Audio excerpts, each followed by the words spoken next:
నిమిషాల్లోనే ఫోన్లోని అద్భుతమైన జ్యోతిష్య పరిష్కారం చూపిస్తారు. నమ్మండి, నమ్మకపోండి, ఇది నిజం. శ్మశాన కాళి రుద్ర చౌడీదేవి ఆరాధకులు నంబర్ 1 వశీకరణ స్పెషలిస్ట్ గురూజీ. మనిషి పుట్టుక నుండి చనిపోయే వరకు వచ్చే అన్ని క్లిష్టమైన సమస్యలకు పరిష్కారం ఇక్కడ లభిస్తుంది. విద్య, ఉద్యోగం, వ్యవహారం, స్త్రీ ప్రేమ, పెళ్లి, సంతానం, స్త్రీ పురుష వశీకరణం, భూవశం, భార్యాభర్తల కలహాలు, కోర్టు సమస్యలు, విడాకుల సమస్యలు, చేతబడి, అప్పుల బాధ, ఇంకా మీకు ఎలాంటి సమస్యలు ఉన్నా 72 గంటల్లోనే శాశ్వత పరిష్కారం చేయబడింది. జై శ్రీమన్నారాయణ. నేను మీ ఐకాన్ ఆస్ట్రాలజర్ గట్టుపల్లి సురేష్ బాబు.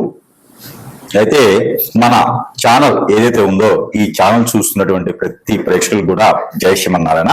అలానే ఈ ఛానల్లో కొత్తగా మొదలు పెట్టడం అనేది ఒకటి జరుగుతూ ఉంది. అయితే పాడ్కాస్ట్ కూడా ఈ ఛానల్లో మొదలు పెడుతున్నారు. ఇది ఈ ఛానల్ అందరికి కూడా శుభం జరగాలని కోరుకుంటూ, అయితే ముందు ముఖ్యంగా ద్వాదశ రాశుల వారిలో ఏ రాశి వారికి ఎలా ఉంటాయి, అవలక్షణాలు ఏంటి, వాటి యొక్క స్థితిగతులు ఏంటి, అలానే దశ అంతర్దశలు ఉంటాయి. ఈ దశ అంతర్దశల్లో వాటి స్థితిగతులు ఏంటి, వారు ఎలా ఎదుగుతారు అనేది మనము వారి యొక్క పుట్టినప్పుడు డేట్ ఆఫ్ బర్త్ అలా ఉంటే కనుక మనకి వారి యొక్క హారోస్కోప్ తెలుస్తుంది. ఏ నక్షత్రము ఏంటి, వారి యొక్క పరిస్థితి ఏంటి, వారు ఎలా ముందుకు వెళ్ళాలి, వాటి పరిహారాలు ఏంటి, ఇలాంటివన్నీ కూడా మనము ప్రతి గురువు దగ్గర, ఆస్ట్రాలజర్ దగ్గర, పంతులు గారి దగ్గర ఇలా మనం చూపించుకుంటా ఉంటే తెలుస్తూ ఉంటది. అయితే ఇంకోటి కూడా ఉంటుంది, నామ నక్షత్రం. అంటే డేట్ ఆఫ్ బర్త్ లేని వారికి కూడా నామ నక్షత్రం వారికి ఉన్నటువంటి పేరుని బట్టి చెప్పే విధానాలు కూడా లేకపోలేదు, అలా ఉన్నాయి. అయితే ఏది అయినా, ఏ రూట్ అయినా సరే మనిషికి, ఒక వ్యక్తికి మంచి జరిగేయడానికి చేసేటువంటి ప్రయత్నం మాత్రమే ఇవన్నీ. అయితే దాంట్లో నవగ్రహాలు ఉంటాయి. నవగ్రహాలు అనగానే 9, ఛాయాగ్రహాలు 2. ఛాయాగ్రహాలు మనం తీసుకోం కాబట్టి రాహువు, కేతువు, కుజుడు, ఇలాగా సూర్యుడు, చంద్రుడు, బుధుడు, గురువు, ఇలాగా నవగ్రహాలు 9. ఈ నవగ్రహాలన్నీ కూడా మనకి సానుకూలంగా ఉండాలి. అలానే ఈ నవగ్రహాలన్నీ కూడా మన జాతకంలో మనం పుట్టినప్పుడు గోచార ప్రకారంగా ఎలా ఉన్నాయి, ఇప్పుడు ప్రజెంట్ కరెంట్ జనరేషన్ ఇప్పుడు ఎలా ఉంది, ఈ రోజు ఎలా ఉంది చూసుకుంటే ఆ ప్రకారంగా మనము జన్మించినప్పుడు దోషాలు ఉన్నాయా, ఆ తర్వాత ఎదిగి పెద్ద అయిన తర్వాత ఈ బిజినెస్ చేయాలా, జాబ్ చేయాలా, ఏం చదువుకోవాలి, అన్ని కూడా వాటి మీద ఆధారపడి ఉంటుంది. అయితే పెళ్లి చేసుకునే ముందు కంపాటబిలిటీ అంటారు. భార్యాభర్తల మధ్యన ఉండేటువంటి కంపాటబిలిటీ, ఇద్దరి మధ్యన సంకేత భావం ఎలా ఉంది అనేది చూస్తారు. ఆ తర్వాత పిల్లలు పుట్టిన తర్వాత లైఫ్, ఎదుగుతానికి జీవితంలో ఎన్నో రకాల మార్గాలు ఉంటాయి. ఆ మార్గం మనకు సరిపడిందా లేదా, ఇవన్నీ కూడా మనం తెలుసుకోవడానికి నవగ్రహాలు సరిగా ఉన్నాయా లేదా అని చూస్తాం. అయితే ముఖ్యంగా ఏం చెప్తున్నానంటే కనుక ఈ నవగ్రహాల్లో ఒకటైనటువంటిది ఏంటి అంటే కనుక కుజుడు. జీవితంలో అన్ని గ్రహాలు ముఖ్యమైనవే, కాకపోతే ఒక్కొక్క గ్రహానికి సంబంధించి ఒక్కొక్క విధానం ఉంటుంది. దాంట్లో ఒకటి కుజుడు. కుజుడు ఏం చేస్తారు అంటే పెళ్లిలోని కంపాటబిలిటీ, మన జాతకంలో కుజుడు ఏ ఒక స్థానంలో ఉన్నారు, ఏ రాశిలో నుంచి ఏ రాశి వారికి స్థానంలో ఉంటే వారికి ఏ గ్రహం శుభం అశుభ దృష్టి ఉంటుంది, ఏ స్థానంలో కుజుడు ఉండడం వల్ల ఎలాంటి లోపాలు ఉంటాయి, వాటి పరిష్కారం మార్గాలేంటి. ఈ దశగా మనం గమనించినట్లయితే కనుక ద్వాదశ రాశిలో ఒకటి తులారాశి. ఈ యొక్క తుల రాశి అనగానే అందరికీ గుర్తొచ్చేది ఏంటి అంటే శుక్రుడు. ఈ తులారాశి అనగానే శుక్రుడు అట్రాక్టివ్ చేసేటువంటి తత్వం, సైలెంట్ గా ఉండేసి అట్రాక్ట్ చేస్తుంటారు. అంటే వాళ్ళ దగ్గర ఏదైనా హిప్నటిజం ఉందా అని అనుకోవచ్చు. ఎందుకంటే శుక్రుడు ఆధీనంలో ఉంటుంది కాబట్టి చూడటానికి చాలా అందంగాను, నైస్ గాను, గాంభీర్యంగాను, అలానే ఎవరైనా చెంతకి చేర్చుకునేటువంటి విధానంగా ఉండేటువంటి వారే తులారాశి వారు. ఈ తులారాశి వారికి కుజుడు తోడైతే ఇంక వారిని ఎవ్వరు ఆపలేరు. ఎలా అంటే వారికి ఎట్లా ఉంటుందంటే మన్మథ అంటారు, వారిని మన్మథ భానం అంటారు. తులారాశి వారికి కుజుడు కలిస్తే అది ఎలా, స్వస్థానంలో కుజుడు ఉండడం, అది ఎట్లాగా చంద్రుడు కుజుడు కలిసి మీ గోచార ప్రకారంగా తులారాశిలో ఉండడం, ఇది ఎవరికైనా ఉందా? వారంత మన్మధులు, వారంత అదృష్టవంతులు, వారంత అట్రాక్ట్ చేసే పర్సన్స్ ఎవరు ఉండరు. ఎప్పుడు వారి ఎక్కడో దగ్గర ఏదో విధంగా అనుభవిస్తూనే ఉంటారు. అనుభవించడం అంటే ఎంజాయ్మెంట్ కోసం ఏదో ఒక విధంగా వారికి అంతా కూడా వారికి సుఖంగా ఉండేటువంటి జీవితమే ఉంటుంది. అంటే ప్రశాంతమైన జీవితం అంటారు. అది కుజుడు అలానే శుక్రుడు కలయికతోనే ఏర్పడుతుంది. ఈ శుక్రుడు అలానే కుజుడు కలయిక రెండో స్థానంలో ఉందా, మిమ్మల్ని ఇంక ఎవ్వరు ఆపలేరు. అలానే శుక్రుడు అలానే కుజుడు ఈ ఇద్దరు కలిసి 2, 6, 8 స్థానాల్లో ఉంటే మీకు సంబంధం 18 నుంచి 21 సంవత్సరం లోపే పెళ్లి అవుతుంది. ఇది మాత్రం ఖచ్చితంగా రాసి పెట్టుకోండి. తులారాశి వారికి అన్ఎక్స్పెక్టెడ్ గా అవుతుంది. తల్లి గారి తరపు నుంచి వచ్చేటువంటి సంబంధం మీకు కుదురుతుంది. అయితే ఇక్కడ ముఖ్యంగా ఎందుకు చెప్తున్నానంటే, మీ గోచారాలు ఏమన్నా దశాంతర దశలు ఏదెక్కడి నుంచి శుక్రదశతో మొదలైందా, మీకు ఇంక ఎవ్వరు ఆపలేరు. ఇక్కడ పుట్టినటువంటిది భారతదేశమైనా లేదా విదేశాల్లో పుట్టినప్పటికీ పుట్టిన దగ్గర ఉండలేరు. వేరే ఎక్కడికో సంచారం చేస్తూ ఉంటారు. మన దేశ సంచారి అంటారు, గైడ్ అంటారు. అలాంటి గైడ్స్, జై సంచారి, ఎక్స్పోర్ట్ ఇంపోర్ట్ బిజినెసెస్, అలానే మీకు ఏదైనా సరే ఇక్కడైనా సరే ఎంఎన్సిసి బిజినెస్ లాంటివి కూడా మీరు స్థాపించేటువంటి దానికి ఆస్కారం ఎక్కువగా కనిపిస్తా ఉంది. ఇంకా కొంతగా చూసుకున్నట్టయితే కనుక ఇప్పుడున్నటువంటి సాఫ్ట్వేర్ కంపెనీ అధినేతలు ఎవరైతే ఉన్నారో వారందరికీ కూడా 6వ స్థానంలోను 8వ స్థానంలోను అలానే 2వ స్థానంలోను శుక్రుడితో కూడినటువంటి కుజుడు, ఈ ఇద్దరు ఉండడం వల్లనే వారికి అన్ని రకాల డబ్బు, ఆదాయం, సంపద, వనరు, జనము, పర్సన్స్ మనమ్మటి ఉండేవారు వీరంతా కూడా తోడుబలుకొని ఉంటారు. కాబట్టి వీరందరూ కూడా సుఖం జరుగుతుంది. కాబట్టి మీ మీద నరదిష్టి, నరపరభావం, నరఘోష, నరదిష్టి అన్ని కూడా మీకు ఎక్కువగానే ఉంటాయి. వాటన్నిటికన్నా కూడా మీ దగ్గర 1 రూపాయి లేకపోయినా కూడా మీ యొక్క సలహాలు, మీ యొక్క ఆలోచనలు, మీ యొక్క ఏదైతే ఉందో వాటి ద్వారా మీకు డబ్బు సంపాదించే విధంగా కూడా కనపడుతుంది. కాబట్టి ఈ యొక్క కుజుడుతో కూడినటువంటి ఏదైతే దోషాలు ఉన్నాయో ఈ దోషాలు ఎక్కడ వస్తాయి, మీకు సిమ్టమ్ ఏంటంటే గనక కుజుడు మీకు సరైనటువంటి అనుగ్రహం లేదు అంటే గనక ఆ కుజుడు వల్ల మీకు కలిగేటువంటి ఇబ్బందులు ఏంటంటే పెళ్లి అవ్వదు, పెళ్లి ఆలస్యంగా అవుతుంది. దానికి తగ్గట్టుగా రాహుకేతు, కాలసర్ప దోషం, నాగదోషం, రాహుకేతు దోషం, లేదంటే శుక్రునికి సంబంధించినటువంటి దోషాలు ఏవైతే ఉన్నాయో కలత్వ దోషం అంటారు. అలాంటి దోషాలు తోడైందా ఇక మీకు పూర్వీక శాపం, పూర్వీక దోషం ఏర్పడతా ఉంటది. ఆస్తులు అంతస్తులు కోల్పోతా ఉంటారు. అప్పిచ్చిన దగ్గర రాదు, మిమ్మల్ని అందరూ నిందపరుస్తా ఉంటారు. మిమ్మల్నే వాడుకొని మిమ్మల్ని ఆ మాటలను పంపిస్తా ఉంటారు. అన్ని రకాలుగా కూడా మీరు చింతలు, చికాకులు, ఇబ్బందులు పడుతూ ఉంటారు. కాళ్ళేమో గడపలు దాటో, కోరికలేమో కొండలు దాటుతాయి. ఇలాంటి పరిస్థితుల్లో ఉంటారు. మీరు చదువుకున్నది చేసేదోటి ఇలాంటి పరిస్థితుల్లో ఉంటారు. ఆలోచన, డెసిషన్స్ కూడా ఫాస్ట్ గా తీసుకునేటువంటి ఆలోచన ఉంటుంది. కాబట్టి ఈ కుజుని యొక్క లోపం మీకు పోవాలి. ఈ కుజుడు ఎక్కడైతే మనకి స్థానంలో మీ గోచర ప్రకారంగా, అలానే కుజుడి దశ కుజు అంతర్దశలోను, అలానే రాహు దశ రాహు అంతర్దశలోను, అలానే శుక్రుడు దశ శుక్రు అంతర్దశలోను కనుక ఈ కుజుడు మార్పు కనిపించిందంటే కనుక ఖచ్చితంగా మీకు ఈ దోషాలు నేను చెప్పిన పరిహారాలు చేసుకుంటే మీకు ఆ సిమ్టమ్స్ అనేది తగ్గుతూ కూడా ఉండేదానికి ఎక్కువ అవకాశం ఉంది. పెళ్లి చేసుకున్న తర్వాత భార్య వద్ద దూరమయ్యేదాన్ని కూడా ఎక్కువ కనిపిస్తుంది. కాబట్టి ఈ యొక్క కుజునికి సంబంధించిన దోషం ఈ 2020 సంవత్సరం సెప్టెంబర్ 13వ తారీఖున కన్యారాశి నుంచి తులారాశి స్వస్థానంలోకి కుజుడు వస్తున్నారు. కాబట్టి మీరందరూ కూడా దానికి 13వ తారీఖు సెప్టెంబర్ మాసం ముందైనా తర్వాతనే సరే 3 మాసాల లోపలికి ఒక పూజలు కావచ్చు, హోమాలు కావచ్చు, యజ్ఞాలు కావచ్చు, యాగాలు కావచ్చు, మీకు నచ్చినటువంటి కుజు దోషానికి సంబంధించిన పరిహారాలు చేసుకోవాలి. అలానే మనం చెప్పేటువంటి పరిహారం కూడా చేసుకున్నట్టయితే కనుక ఖచ్చితంగా తులారాశి వారికి అదృష్టం కూడా వెలుగుతుంది. వారి ఇంట ఆ ధనధాన్యం కూడా తొలతూగలా ఉంటుంది. కాబట్టి ఈ యొక్క పరిహారం అయితే ఖచ్చితంగా మీరు చేసుకున్నట్టయితే కనుక అదృష్టవంతులు అందరిలో కూడా మీరు ఒకరు అవుతారు. అయితే ఈ రాశి వారు ఎవరైతే ఉన్నారో ఈ రాశి వారు కనుక ఈ చిన్న పరిహారం చేసుకున్నట్టయితే కుజునికి సంబంధించిన దోషాలని కూడా ఖచ్చితంగా పటాపంచి వేసి వారి జీవితం అంతా కూడా సుసంపన్నంగా, సుశోభనంగా, బహువిధంగా ఉండేలాగా ఉంటుంది. కాబట్టి మీరు అందరూ కూడా ఈ చిన్న పరిహారాలు పాటించేసి అదృష్టవంతులు అవ్వచ్చు. ఆ పరిహార నిమిత్తం ఏంటంటే కనుక పరిహారాల కన్నా ముందు ఒక చిన్న విషయం ఈ గురువు గారు చెప్తున్నారు. ఏమిటి అంటే, నేను మీ అందరి కోసం కూడా ఒకటి తీసుకురావడం జరుగుతూ ఉంది. అది ఏమిటి? నాగమణి. ఈ నాగమణి అనేది ప్రతి ఒక్కరు కూడా నేను ఉచితంగా మీ చెంతకి చేర్చడం అనేది జరుగుతుంది. ఎందుకు అంటే ఈ నాగమణి ఎవరింట్లో అయితే గనక ఇది సాలగ్రామం లాగా పూజ చేసుకోవచ్చు. ఇంట్లో పూజా మందిరంలో పెట్టేసి పూజ చేసుకోవచ్చు. ఈ సాలగ్రామంగా పూజ చేసినటువంటి నాగమణి ఏదైతే ఉందో ఈ నాగమణి అనేది గనక మీ ఇంట్లో ఉందా మీకు అదృష్టం తొలతూగుతున్నట్టే, ధనధాన్యాలు వర్షం కురిసినట్టే, మీ ఇంట్లో నెగిటివిటీ అంతా పోయినట్టే.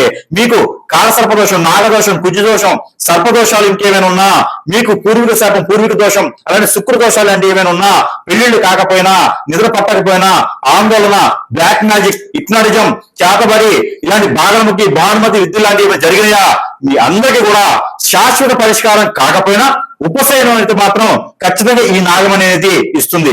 బాలరిష్ట రోగాలున్నా, దిష్టి దోషాలున్నా కూడా ఈ నాగమణి దిష్టి తీసుకొని కాల్చుకోవచ్చు. అది ఒక ప్రక్రియ.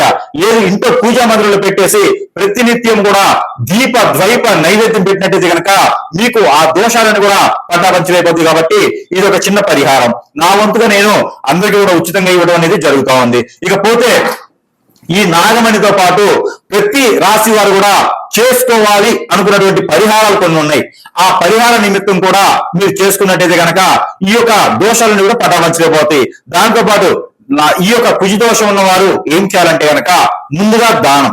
ఆ దానం ఏంటి? కందులు 1 కిలో, అలానే గోధుమలు 1 కిలో, ఉలవలు 1 కిలో, ఇవి తీసుకోవాలి. ఇవి తీసుకొని రాగి పాత్ర, చెమ్ము, గ్లాసు, తీగ, ఏదైనా రూపు, ఏదైనా ఒకటి చేతిలో తీసుకోవాలి. ఇవన్నీ కలిపితో పాటు దానిమ్మ పళ్ళు ఉంటాయి. ఈ దానిమ్మ పళ్ళు కూడా 1 ఆకు తీసుకోవాలి. అలానే మనకి సీజన్ వైజ్ గా వచ్చేటువంటి రేగి పళ్ళు, లేదా రేవి ఆకు, లేదా రేవి కొమ్మ, ఇవి కూడా తీసుకోవచ్చు. ఇవన్నీ కూడా బ్రాహ్మణోత్తమునికి దానం ఇవ్వాలి. మీ సమీపంలో ఎవ్వరు తీసుకోవట్లేదా? ఇవన్నీ తీసుకెళ్లి నవగ్రహాల్లో ఒక గ్రహమైనటువంటి కుజుడు ఉంటాడు. ఆ కుజుని మీద నమస్కారం చేసుకుని, నాయన నాకేం తెలియదు, నా కుజుడంతా బాధిస్తున్నాడు, కాపాడండి అని చెప్పేసి అని ఆ స్వామి వారి మీద అభిషేకం చేసుకోండి. ఏదైనా మంగళ బుధవారాలు ఉదయం సమయంలో చేసుకుంటే ఆ కుజుని చుట్టూ కాకుండా నవగ్రహాల చుట్టూ 11 ప్రదక్షిణ చేయండి. ఓం నమో కుజ ఈశ్వరాయ నమః అనే మంత్రాన్ని జపనం చేసుకుంటూ ప్రదక్షిణ చేయండి. ఈ ఏవైతే మీరు తీసుకెళ్ళిన ధాన్యం ఉందో అది అక్కడ వదిలేసేయండి, అంటే స్వామివారి మీద పోయండి. మరొక రెమెడీ, మీరు ప్రతినిత్యము కూడా నవధాన్యాలు అని దొరుకుతాయి మనకి పచారీ షాపుల్లో, పూజ సామాగ్రి షాపులో నవధాన్యాలు అంటే ఇస్తారు. మనం ఇల్లు కట్టుకున్నప్పుడు శంకుస్థాపన చేసేప్పుడు కూడా నవధాన్యాలు వేస్తాం. ఆ నవధాన్యాలు తీసుకొచ్చుకొని ప్రతినిత్యము కూడా నాకున్నటువంటి గ్రహరీత్యా దోషాలన్నిటితో పాటు కుజ దోషం కూడా తొలగిపోవాలి అని అనుకుంటే కనుక, నాకు కుజ దోషం సింటమ్స్ ఉన్నాయి అనుకున్న వారు నవధాన్యాలు 1 టీ స్పూన్ అంత తీసుకొని చేతిలో పెట్టుకొని క్లాక్ వైజ్ గా దిష్టి తీసుకొని అవన్నీ కూడా పారేటువంటి నీటిలో కానీ పొదలుగా ఉన్న చెట్లలో కానీ వేయాలి. ఇదొకటి. వీటితో పాటు తెల్ల ఆవాలు కూడా తీసుకోవచ్చు. గసగసాలని దొరుకుతాయి మనకి. ఆ గసగసాలు ఈ 2 కలిపి కూడా మనం దిష్టి తీసుకొని పడేయచ్చు. మరొక రెమెడీ, అలానే ఈ కుజ దోషం బాధిస్తుందన్న వారు, ఏ పనులు ముందుకెళ్ళట్లేదన్న వారు ఈ యొక్క పరిహారం చేసుకోవచ్చు. ఏమిటది అంటే మిరియాలు ఉంటాయి, పెప్పర్ అంటారు, బ్లాక్ పెప్పర్ సీడ్, ఇవి అన్ని కూడా మనం తీసుకొని ఏదైనా మంగళవారం రోజున ఆ నవగ్రహాల వద్ద ఉంచి, లేదా హనుమాన్ మందిరంలో కానీ, లేదంటే కార్తికేయ దగ్గర కానీ, సుబ్రహ్మణ్య స్వామి దగ్గర కానీ అవి ఉంచేసి అవి తీసుకొచ్చుకొని ఇంట్లో పెట్టుకొని అవన్నీ కూడా మనము ప్రతినిత్యము ఉదయాన్నే పరగడుపున 2 మిరియాలు తిన్నట్టయితే కనుక మీకు కుజునికి సంబంధించిన దోషం అనేది కూడా కొంతమేర తగ్గుతుంది. ఇవన్నీ కూడా మన కోసం పరిహారాలు. వీటిలో ఏ పరిహారం మీరు పాటించినా కూడా మీకు ఆ అదృష్టం అనేది ఉంటుంది. ఆ కుజుని యొక్క దోషం అనేది పటాపంచి వేసి మీకు అంతా అదృష్టం ఇస్తుంది. కాబట్టి ఈ యొక్క మేర ప్రయత్నం చెప్పి ఈ రాసు గారికి మనం చెప్పినటువంటి పరిహార నిమిత్తంగా మనం చూసినట్టయితే కనుక ఈ కుజుడు బాధిస్తున్నటువంటి అందరికీ కూడా నేను చెప్పాలనుకున్నటువంటి పరిహారం ఏంటంటే కనుక, మీకు ఎక్కడైనా ఊళ్ళలో కావచ్చు, వీధుల్లో కావచ్చు, విలేజ్లో కావచ్చు, లేకపోతే ఈ రోజుల్లో నర్సరీలు బాగా పెరిగిపోయింది కాబట్టి అవేర్నెస్ పెరిగిపోయింది, నర్సరీలు బాగా ఉన్నాయి. ఎక్కడైనా సరే ఒక కొబ్బరి చెట్టు కానీ, ఒక వేప చెట్టు కానీ, లేకుంటే కనుక ఒక అరటి మొక్క కానీ తీసుకుని వెళ్ళండి. ఈ మొక్కలు తీసుకుని వెళ్ళేసి వేప చెట్టు అయితే గనక ఎక్కడైనా నాటండి. లేకపోతే కొబ్బరి చెట్టు కానీ, అరటి చెట్టు కానీ ఉంటే దానికి 9 పోగులు తెల్లదారం తీసుకోండి. 9 పోగులు వేయాలి. ఈ తెల్లదారం ఎలా ఉండాలి అంటే గనక చెప్తా వినండి. మన హైట్ ఎంత ఉంటామో, నేను 5'5", అలానే అందరూ అలా ఉండాలని లేదుగా, ఎవరి హైట్ తగ్గట్టు వారు ఉంటారు. వారు ఏం చేయాలంటే తెల్లని దారం తీసుకొని బొటన వేలు నుంచి తల వరకు ఇలా కొలుచుకోవాలి. 9 పోగులు కొలిసినటువంటి దారాన్ని, ఈ 9 పోగుల్ని సగం చేయాలి. సగం చేసి దానికి పసుపు, గంధం, అలానే కుంకుమ 3 రాయాలి. ఈ రాసినటువంటి దారాన్ని ఈ ఒక కొబ్బరి చెట్టు కానీ, అరటి చెట్టు కానీ కట్టండి. అంటే ఆ మటకి కట్టేసేయండి. కట్టేసి ఆవు పాలు, ఆవు నెయ్యి కలగలిపినటువంటి పన్నీరు, కుంకుమ పువ్వు కలగలిపి ఆ పాదిలో పోయండి. అలా చేసి ఆ కర్పూరంతో వెలిగించినటువంటి దీపారాధన కావచ్చు, కొబ్బరి నూనెతో చేసినటువంటి దీపారాధన కావచ్చు చేయవచ్చు. ఇలా చేసినందు వలన మనకి ఆ కుజ దోషానికి సంబంధించిన నివారణ తగ్గుతుంది. పెళ్లి కానటువంటి వారు పెళ్ళవుతుంది. భార్యాభర్తలు పెళ్లి విడిపోతారే వాళ్ళు కూడా కలిసి ఉంటారు. కాబట్టి ఈ పరిహారం ఖచ్చితంగా చేయండి. దానితో పాటు ఇంకో పరిహారం ఏమిటి అంటే, పిల్లలు ఎవరికైనా పుట్టట్లేదా, కుజ దోషం బాధిస్తుందా, ప్రెగ్నెన్సీ ఫెయిల్ అవుతుందా, ఇలాంటి వారు ఎవరైనా ఉంటారా? ఉన్నారు. అయితే మీకు ఈ పరిహారం ఏంటంటే, పాలు 1 గ్లాసు, కండ చక్కెర కొంత, తేనె ఒక 2 టీ స్పూన్లు, కుంకుమ పువ్వు ఒక 10 గ్రామ్స్, అలానే మీకు గసగసాల పౌడర్ 1 టీ స్పూను, వీటితో పాటు తుమ్మపంట కానీ బాదం మగ్గ కానీ 1 టీ స్పూను తీసుకొని వీటితో పాటు ఆవు నెయ్యి, ఆవు పాలు, కిస్మిస్ గ్రైండర్ పట్టాలి. ఈ గ్రైండర్ పడితే వచ్చేటువంటి పేస్ట్, బాదము, జీడిపప్పు ఇవి కూడా గ్రైండ్ చేసి వచ్చేటువంటి పేస్ట్, ఇవన్నీ కూడా పాలలో కలిపేసి రావి చెట్టు, ఈ రావి చెట్టు దగ్గర పాదిలో, రావి చెట్టు మొదట్లో అంటారు కదా, అక్కడ ఒక గురువారం రోజున ఉదయం సమయంలో చేయాలి. సాయంత్రం 5 లోపే ఇది అయిపోవాలి. అంటే ఉదయం సమయం చూసుకుంటే చాలా మంచిది. ఏదైనా గురువారం రోజున, అందులో ఏకాదశి గాని ద్వాదశ పౌర్ణమి ఉన్నటువంటి గురువారం రోజున మీరు ఈ పాదులు గనక, ఈ పాలు చుట్టూతో తిరుగుతూ, చెట్టును తాకండి, చుట్టూ తిరుగుతూ గనక ఇవి పోయాలి. దాని తర్వాత ఒక 3 చెంబులు నీళ్లు ఆ పాదులను పోయాలి. పోసేసి దీపారాజన చేయాలి. ఎట్లా? నూనె, ఏ నూనె అంటే కొబ్బరి నూనెతో దీపారాజన 2 ఒత్తులేసి మట్టి ప్రమిదిలో చేయాలి. ఇలా చేసినట్లయితే గనక మీకు పిల్లలు పుట్టేటువంటి అవకాశం మెండుగా ఉంది. ఇది పెళ్లి అయిన వారికి మాత్రమే ఈ పరిహారం. కుజదోషం బాధిస్తున్న వారికి ఈ పరిహారం చేసుకోవాలి. దీంతో పాటు మరో పరిహారం కూడా ఉందండి. ఇది ఏంటి? కుజదోషం బాగా మీకు ఇబ్బంది పెడుతుందా? ఆరోగ్య సమస్యలు ఉన్నాయా? అయితే మీరు ఈ పరిహారం చేసుకోండి. ఏమిటి అంటే, ఆవుకి ఆకుకూరలు తినిపించడం, ఆవుకి గోధుమ రొట్టెలు తినిపించడం. అది ఎలాగా? బెల్లంతో కలిగినటువంటి గోధుమ రొట్టెలు ఆవుకు తినిపించడం ద్వారా మీకు ఈ కుజదోషం తగ్గేసి ఆరోగ్య సమస్యలు, స్క్రీన్ సమస్యలు, ఆస్తమా లాంటి సమస్యలు, బ్లడ్ రిలేటెడ్ సమస్యలు కూడా మీకు తొలగిపోతాయి. కాబట్టి ఈ మార ప్రయత్నం చేసి అదృష్టవంతులు అవ్వచ్చు. చూసారా ఎన్ని పరిహారాలు ఉన్నాయో మీకు?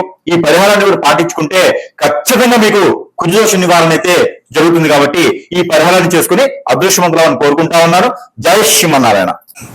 అయితే మనకి ఈ కుజదోషమే ఒక పక్క నుంచి బాధిస్తా ఉంది స్వామి, అలానే మనకి ఇంట్లో కూడా నాకు ప్రాబ్లమ్స్ రాగలిగింది, ఇంట్లో అయితే ప్రశాంతంగా ఉండలేకపోతున్నాను అనుకుంటున్నారు ఎవరైనా? ఇంట్లో కూడా నాకు అసలు అర్థం కావట్లేదు. బయటకైతే ఈగల మూత, అంటే ఇంట్లో ఈగల మూత, బయట పలకల మూత, నాకేంటో 2 ఈగల మూతలే ఉన్నాయని ఎవరైనా బాధిస్తున్నారా? ఇబ్బంది పడుతున్నారా? వద్దురా బాబు సంసార జీవితం ఎక్కడైనా వెళ్ళిపోవాలనిపిస్తుందా? మీ అందరికీ పరిష్కారం ఉంది. ఇంట్లో అశాంతి ప్రశాంతత లేకుండా ఉంది, అలానే మీకు కుజదోషం కూడా బాధిస్తూ ఉంది, అందరూ దూరం అయిపోతున్నారని ఎవరైనా బాధపడుతున్నారా? మీ అందరికీ కూడా పరిష్కార మార్గం. ముందు ఇంటిని చూసుకోండి. అంటే ముందు ఇల్లు చూడండి, తర్వాత ఇల్లాలు చూడండి, మన సామెత అన్నట్టుగానే అది వాస్తవమే, సామెత కాదు, మన పెద్దవాళ్ళు మామూలుగా చెప్పారు కదా. అలానే ఇల్లు చూడాలి, ఇల్లు చూసిన తర్వాత మన భార్యను చూసుకోవాలి. అలానే ఇల్లు బాగుంటే అందరూ ప్రశాంతంగా ఉంటారు. కాబట్టి మన ప్రపంచం అంతా కూడా ఇంటిలో నుంచే మొదలవుతుంది. మనం ప్రశాంతంగా ఉండేటువంటి జీవితం ఇంట్లోనే ఉండాలి. కాబట్టి అక్కడ ప్రశాంతంగా ఉంటే అంతా ఉంటుంది. కాబట్టి మీ అందరికి ఒక చిన్న పరిహార నిమిత్తంగా ఒకటి నా వద్ద ఉంది. అది ఏంటి అంటే కనుక, ఇదే నాగమణి, సారీ అండి, ఇది గుర్రపు నాడ. ఈ గుర్రపు నాడ అంటది, ఇది అందరికి తెలిసిందే. గుర్రపు నాడ ఇది గుర్రంని గుర్రానికి కాలికి పెడతారు. ఇలాగా 6 హోల్స్ ఉంటాయి, దానికి కొడతారు, మన మేకులతో కొడతారు కాలికి. లేకపోతే గుర్రము పరిగెత్తలేదు, అది వెళ్ళలేదు అనమాట. ఇలాంటి నాణాలు గుర్రానికి పెడతారు, చెప్పుల్లాగా మనం వేసుకుంటాం కదా, అలా కాలికి పెడతారు. ఈ కాలికి పెట్టి వాడినటువంటి నాడ అంటే ఎన్నో చెడు దోషాలని నివారించినటువంటి నాడ ఇది. ఈ నాడాన్ని కనుక మనము ఇంటికి పెట్టితే, సింహద్వారం లోపల వైపున బయట వైపున ఈ నాడాన్ని కనుక ఇట్లా యూ షేప్ లో కనుక పెట్టి ఉంటే కనుక మనకి ఎలాంటి చెడు దోషం, కాలసర్ప దోషం, నాగదోషమే కాదు, నవగ్రహాలు ఎలాంటి దోషం కూడా మన ఇంట్లో గడప దాటదు. అలానే మన ఇంటికి ఎవరైనా చెడు ప్రయోగం చేసిన శత్రుబాధ ఈ రోజుల్లో ఎవరు ఎలా ఉంటున్నారో చెప్పలేకపోతున్నాం. అలాంటిది ఏదైనా మనకు తెలియకుండా తెలిసి ఏదైనా మనల్ని ఇబ్బంది పెట్టాలని చెడు ప్రభావం ఏదైనా ఎవరైనా చేయించాలనుకున్నా కూడా, ఎందుకంటే చేసేటువంటి స్వాములు ఈ మధ్యన ఎక్కువైపోయినారు. అయితే ఊరికనే డబ్బులకి చేసేస్తూ ఉంటారు కదా, ఏదో మంత్రం నేర్చుకొని, అలా వల్ల మనకి ఇబ్బంది కలుగుతూ ఉంటది. ఆ ఇంటి కూడా మన గడప తొక్కకుండా ఉండాలంటే కనుక ఈ గుర్రం నాడ నేనేం చేస్తా, ఇలా ఇవ్వను, దీనికి ఒక బంధన ఏర్పాటు చేసి దారంతో ఆ బంధనతో పాటు మంత్రోచ్చారణ చదివేసి ఆ ఇంటికి ఎలా అయితే సుఖంగా ఉండాలని చూస్తామో అదే సుఖంగా ఉండేసరికి గుర్రపు నాడ అనేది మేము ప్రేమ కట్టించి బంధన చేసి ఇవ్వడం అనేది జరుగుతూ ఉంది. ఇది కూడా మీకు వద్దకే, అంటే మీ చెంతకే సరసమైనటువంటి ధరల్లోనే మనం అందుబాటులో ఉంచాం. కాబట్టి ఎవరికైనా అవసరం ఉంది, ఇంట్లో ప్రశాంతత లేదనుకుంటే కనుక ఇది కూడా మీ చెంతకి మేము చేరుస్తాం. కాబట్టి ఎవరైనా కావాలనుకున్న వారు మమ్మల్ని సంప్రదించవచ్చు. అలానే గుర్రపు నాడ పెట్టుకోవడం వల్ల అందరికీ అదృష్టం ఇంట్లో బాగుంటుంది. పిల్లలు, జల్లలు, పెద్దలు అలానే అన్ని కూడా మీకు సుఖంగా ఉండేందుకు అవకాశం ఉంటుంది. కాబట్టి ఈ మేర ఎవరికైనా కావాలనుకున్న వారు సంప్రదించవచ్చు. జై శ్రీమన్నారాయణ.